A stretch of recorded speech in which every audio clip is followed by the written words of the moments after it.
wondered what exactly makes a man attractive? Well, beauty is something which is quite subjective, right? It varies from person to person. Everybody has its own preferences. But at the same time, we cannot ignore from the fact that every continent, every country, every culture has its own set of check boxes when it comes to beauty. And if you are someone who doesn't fall into those check boxes, you wouldn't be considered, quote unquote, attractive in society, and you will be treated differently. And it is very obvious. We, in general, judge a book by its cover. We judge a person on how they look. We treat them based off how they look. And now, when we look into countries who have been under the colonial rule, Bharat being Exhibit A, our obsession with Eurocentric features hasn't ended even in the year 2025. We are still just as obsessed with the fairer skin tone. I guess even more with this generation and social media. We are so obsessed with filters after edits and that we don't really know how someone looks in real life. You might just be doom scrolling around and feeling a little good about yourself that you are just looking a little bit good that day. And you just find someone who just looks as if they are not even real at this point. Enter their profile and just zoom in those clips, and you'll find the sort of minor edits that they have done. It is impossible for you to actually ever feel good about yourself. The constant comparison that social media, Bollywood, the billboards, the advertisements bring in. Now, when it comes to girls, we've had the normal conversation of what exactly makes a girl attractive. But I've always found myself a bit, blind when it comes to what exactly makes a man attractive. Well, we all are pretty much aware about how the rise of K-pop has happened in the past couple of years. Now, what I precisely hate about Korean culture is how easy it is for them to go under the knife. Any minor thing they might not like about themselves, they are ready to go under the knife. It is so normalized over there. And I would hate for it to start in our country as well. Earlier, by Bollywood, we were always pushed in the chiseled image of a man with more Eurocentric features, and that is what your Bollywood sort of ate up for a long period of time. Now, when you think about it, look into the newcomers that new male actors precisely are brought in Bollywood. They are more, they portray a little more of soft masculinity, more flamboyant. Now, I just want to sit down and think about it. What exactly are Indian standards without getting influenced by anybody, by K-pop, by Hollywood? Just what exactly are our set of standards? Don't we find ourselves to be attractive? Don't we find attractiveness in the sort of diversity that we have? Now, even now in the year 2025, you look into the big banner, quote unquote, Hindi movies, you will still find a fair actor, actress. Exception being, I guess, I don't know, Ajay Devgan. He's the only tall, dark, and handsome Bollywood actors I would have seen in a long period of time. Other than him, I can't, there is no one on the top of my head when I think about it. Now, when you think about South movies, there are men who are of different skin tones and everything, but the female would still be preferred to be white. Like, just in general, we'll start finding ourselves pretty and good enough. How much validation is required? Everything that a certain country or a culture pushes, we just try to eat up as if we have nothing of our own.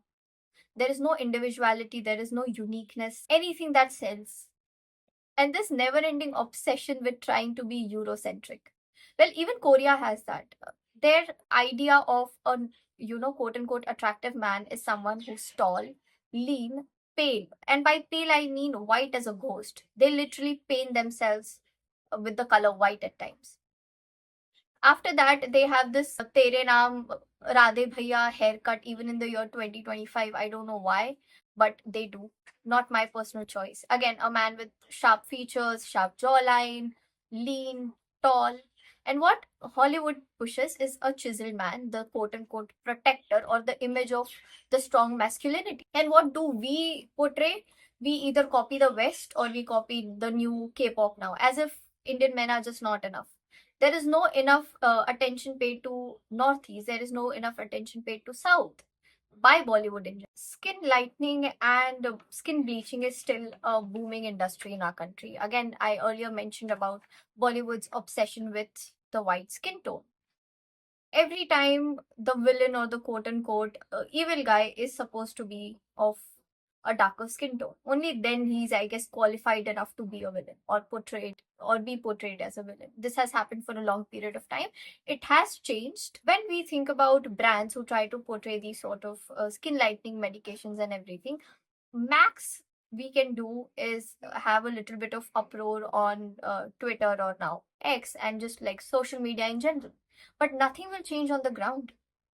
By this generation, I had a little bit of trust in Gen Z, to be honest, with all these things. We'll embrace diversity in general, but we are a generation which is way more obsessed with looks than any other generation because of social media.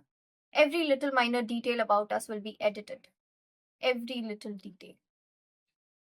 And we will try to be way more westernized than ever before. We'll try to get way more validation by quote unquote the American culture than ever before. As if we have just lost what we are as a culture, as a country, and what we represent, what our diversity represents. Notice this yourself. Anybody on social media who is even a tad bit more Eurocentric, by that I mean a different eye color, is fair, he or she will get so much of attention, so much of, great comments, and everybody's just simping over. But why? Yes, they are pretty, but at the same time, a person with a darker skin tone just open their comment section and they will be called out names, as if dark Indian skin tone people do not exist, and or they shouldn't just exist because they are not pretty enough according to your standard. Just being white isn't the standard of beauty. It shouldn't be the standard of beauty. It has to end up, at a certain point. But I guess it just might never happen. Think about ancient Indian rulers. Well, we are from a country where men used to wear jewelry. Egyptians used to do makeup or apply powders for, a lighter skin tone.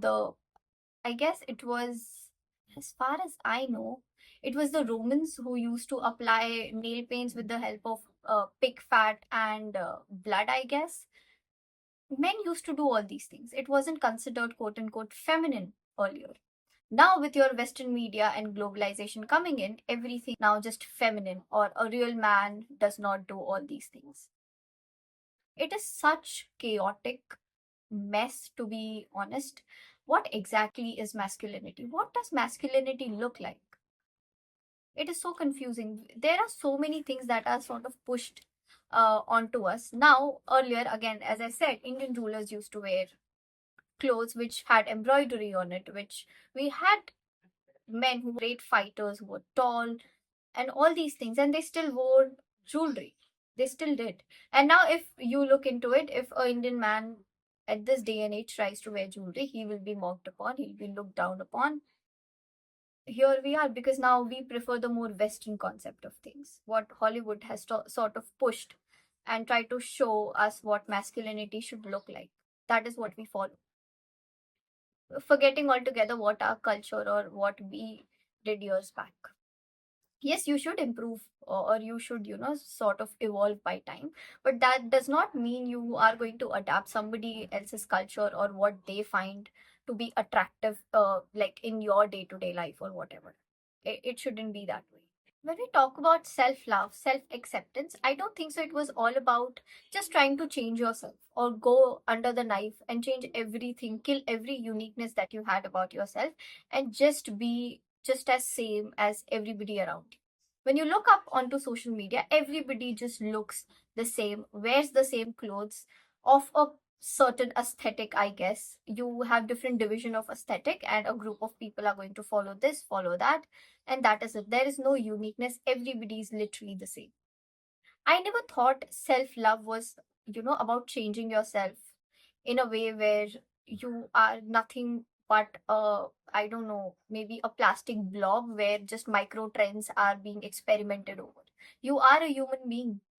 You shouldn't just follow all these micro trends to a level that this becomes your personality altogether. Love yourself, accept yourself the way you are.